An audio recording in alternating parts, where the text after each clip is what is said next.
Alhamdulillah, alhamdulillahilladzi an'amana binikmatil imani wal islam, wa ashhadu an la ilaha illallah wahdahu la syarika lahul karimul mannan, syahadatan ad-dahiruha liyaumi wad'il mizan, wa ashhadu anna sayyidina wa nabiyyina wa maulana Muhammadan abduhu wa rasuluh al-Mustafa min walada Adnan. Allahumma salli ala sayyidina Muhammadin adada ma fi ilmillah, salatan daimatan bidawami mulkillah. Amma ba'du, ya ayyuhalladzina amanu taqullaha haqqa tuqatih wa la tamutunna illa wa antum muslimun. Qala Allah Ta'ala fil Qur'anil Adim, utlu ma uhiya ilaika minal kitab wa aqimis shalah innas salata tanha anil fahsya'i wal munkar. Ma'asyiral muslimin, sidang Jum'ah yang terhormat, kita tingkatkan takwa kepada Allah dalam arti takwa yang sebenar-benarnya. Dengan kendali takwa dalam diri dan jiwa kita, insya Allah kita akan memperoleh keselamatan dalam menapaki kehidupan dunia yang senantiasa bergelombang. Ma'asyiral muslimin rahimakumullah, mari kita sholat dengan sholat yang berkualitas. Amal perbuatan manusia tidak diukur dengan kuantitas dan besarnya, tetapi yang diperintahkan adalah kualitas. Bukan baik dan buruk, tetapi baik dan lebih baik lagi. Seperti dijelaskan Al-Quran, Allah berfirman dalam surat Al-Mulk ayat 2, Alladzi khalaqal mauta wal hayata liyabluwakum ayyukum ahsanu amala wa huwal ajijul ghafur. Yang menjadikan mati dan hidup supaya Dia menguji kamu, siapa di antara kamu yang lebih baik amalnya, dan Dia maha perkasa lagi maha pengampun. Wahai kaum muslimin, salat adalah satu amanat yang dihadirkan dari alam gaib kepada manusia, sehingga salat adalah amanat yang paling mulia bagi manusia, yaitu amanat kedekatan kepada Allah. Hal ini mengandung pengertian bahwa salat itu merupakan rahmat dan kurnia Allah yang sangat mulia dan agung bagi manusia. Sehubungan dengan ini, tidak ada sesuatu yang kita perjuangkan dengan sungguh-sungguh dan mempunyai perhatian yang serius dan diprioritaskan kecuali urusan sholat secara hakiki. Karena sholat secara hakiki akan mensucikan jiwa kita menuju perilaku yang soleh, akhlak mulia. Untuk itu, patut disayangkan orang yang masih aktif sholat, akan tetapi masih memiliki sifat iri, dengki, hasud, fitnah, dan sebagainya. Bukankah sholat adalah untuk mencegah kita dari perbuatan-perbuatan seperti ini? Bukankah kita juga sadar bahwa hal-hal semacam ini adalah penyakit ruhani yang memiliki ragam macam kerugian bagi pemiliknya? Makanya, mari kita paksakan diri untuk menjauhinya sejauh-jauhnya sifat-sifat seperti di atas yang sangat merugikan kita dan semua orang. Dan sebagai buah dari sholat secara hakiki, marilah kita perjuangkan hidup ini dengan penuh arti. Mari kita berkreasi dengan banyak berbakti, sekalipun hidup juga perlu hati-hati.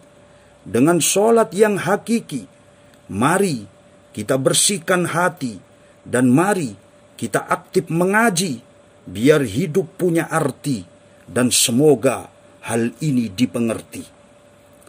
Wahai manusia, wahai saudaraku, engkau dihadirkan di bumi ini untuk menjadi contoh terbaik akhlak yang mulia. Mari kita wujudkan perilaku baik di masyarakat kita, di lingkungan kita, dan ini merupakan tugas kemanusiaan sebagai buah dari kecerdasan sholat. Mari kita wujudkan hal-hal baik dalam diri kita dan masyarakat kita, dan kita pun harus menjauhi penyakit kebodohan dari diri dan masyarakat kita.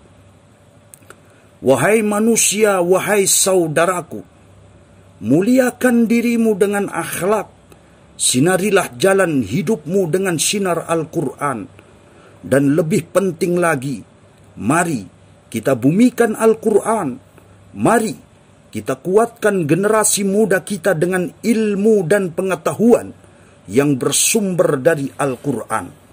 Dengan ilmu dan pengetahuan, kita pupuk rasa persaudaraan, dan hanya dengan ilmu dan pengetahuan, maka kemanusiaan akan terjaga, persaudaraan akan semakin utuh, dan rasa kasih dan sayang di antara sesama semakin erat, yang hal itu adalah buah dari sholat secara hakiki.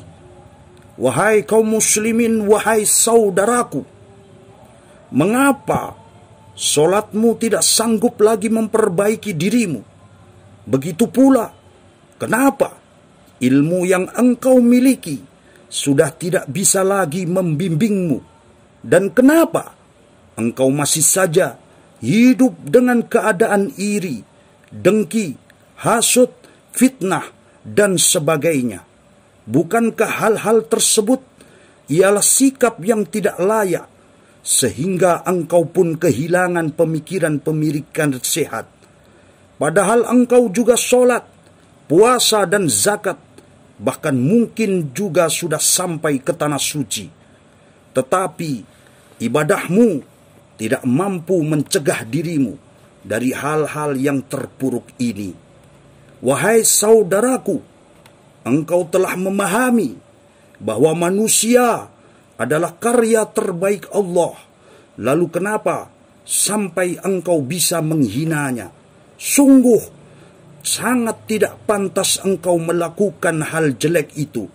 Jikalau engkau tidak mendoakannya, kenapa harus menghasutnya? Jikalau engkau tidak memberi sesuatu kepadanya, kenapa engkau membencinya?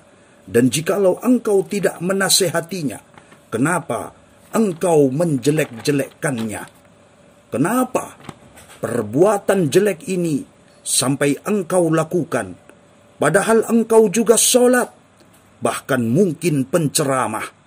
Sehubungan dengan ini, tidak ada satu ilmu pun yang menganjurkan, memerintahkan untuk bersikap seperti itu.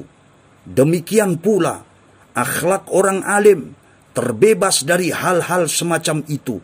Lalu, alasan apa sampai engkau melakukannya? Jikalau engkau beribadah dengan benar kepada Allah, tentu saja ibadah itu akan memperbaiki akhlakmu. Jikalau engkau sholat, sesungguhnya sholat itu mencegah diri dari perbuatan keji dan mungkar. Jika engkau senang berzikir, maka dzikir itu tentu akan mempengaruhi jiwamu untuk mencintai sesama. Wahai kaum muslimin, saudaraku seiman dan seakidah, hanya dengan sholat yang khusyuk, pelaku sholat akan mencintai fakir miskin dengan melakukan kegiatan sosial. Hanya dengan sholat yang khusyuk, fenomena kesetiaan sosial akan terwujud. Dan hanya dengan sholat yang khusyuk, maka pelaku sholat akan bercorak kemanusiaan. Allah mengarahkan kita ke arah ini dalam firman-Nya surat Al-Ankabut 45. Utlu ma uhiya ilaika minal kitabi wa aqimis sholah. Innas sholata tanha anil fahsya'i wal munkar. Bacalah apa yang telah diwahyukan kepadamu, yaitu Alkitab, Al-Quran, dan dirikan sholat. Sesungguhnya sholat itu mencegah dari perbuatan keji dan mungkar. Wahai kaum muslimin, kenapa kita sudah sholat tetapi kejahatan kita belum juga berhenti? bahkan mungkin makin bertambah.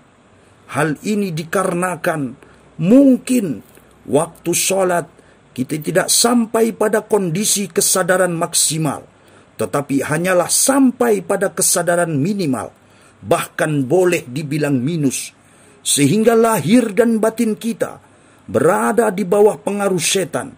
Akhirnya setan pun telah menjelma dalam hati kita, sehingga tangan, kaki, dan mulut kita telah dikendalikan oleh setan, dan kita pun dalam sikap dan tindakan menjadi lebih dekat kepada sisi setan. Wahai manusia, wahai saudaraku, mengapa kita dituntut harus sungguh-sungguh saat sholat? Hal ini dikarenakan sesungguhnya manusia itu diciptakan Allah tidak main-main. Makanya kita diminta beribadah kepada Allah dengan sungguh-sungguh dan tidak main-main. Allah telah menegaskan hal ini dalam surat Al-Mu'minun 115. Afahasibatum annama khalaqnakum abatha. Apakah kamu mengira bahwa kami menciptakan kamu main-main? Wahai kaum muslimin, saudaraku seiman dan seakidah, berjuanglah dengan sungguh-sungguh dan berusahalah sekuat-kuatnya.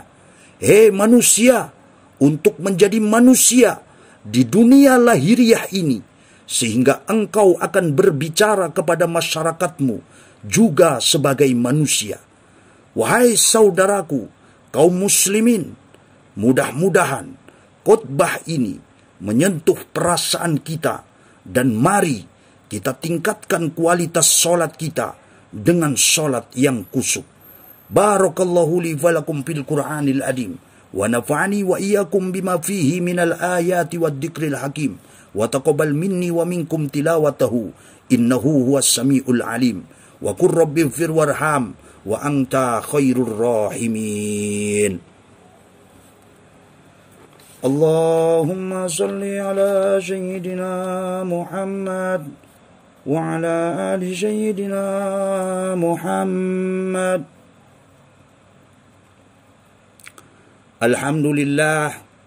Alhamdulillahil malikil haqqil mubin alladhi habana bil imani wal yakin, wa asyhadu an la ilaha illallah wahdahu la syarika lah, wa asyhadu anna sayyidina Muhammadan abduhu wa rasuluh. Allahumma salli wa sallim wa barik ala sayyidina Muhammadin al-fatihi lima ukhliq wal hatimi lima sabaq wan nasiril haqqi bil haqqi wal hadi ila siratikal mustaqim, sallallahu alaihi wa alihi wa ashabihi haqqa qadrihi wa miqdarihil adim. Amma ba'du, ya ayyuhalladzina amanu taqullaha haqqa tuqatih wa la tamutunna illa wa antum muslimun. Faqala Allah ta'ala, innallaha wa malaikatahu yusalluna 'alan nabi, ya ayyuhalladzina amanu sallu alaihi wa sallimu taslima. Allahumma ighfir lil muslimin wal muslimat wal mu'minin wal mu'minat al ahya'i minhum wal amwat innaka qaribun mujibu da'wat. Allahumma ja'al auladina min ahli tuqa wa ahli khair wa ahli ilmi wa la taj'alna wa iyahum min ahli dhair. Allahumma ighfir li ummati sayyidina Muhammad. Allahumma arham ummata sayyidina Muhammad. Allahumma astur ummata sayyidina Muhammad. Allahumma jbur ummata sayyidina Muhammad. Allahumma aslih ummata sayyidina Muhammad. Allahumma afi ummata sayyidina Muhammad. Allahumma ihfad ummata sayyidina Muhammad. Allahumma arham ummata sayyidina Muhammad rahmatan ammah ya rabbal alamin. Allahumma ighfir li ummati sayyidina Muhammad maghfiratan ammah ya rabbal alamin. Allahumma farij an ummati sayyidina Muhammad farjan ajilan ya rabbal alamin. Allahumma a'izzal Islam wal muslimin. Allahumma a'izzal Islam wal muslimin. Ahdikal kaffarata wal musyrikin. Ali kalimatika ila yaumiddin. Birahmatika ya arhamar rahimin. Ibadallah, innallaha ya'muru bil adli wal ihsan wa ita'i dil qurba wa yanha 'anil fahsya'i wal munkar wal ba'. Ya'idukum la'allakum tadhakkarun.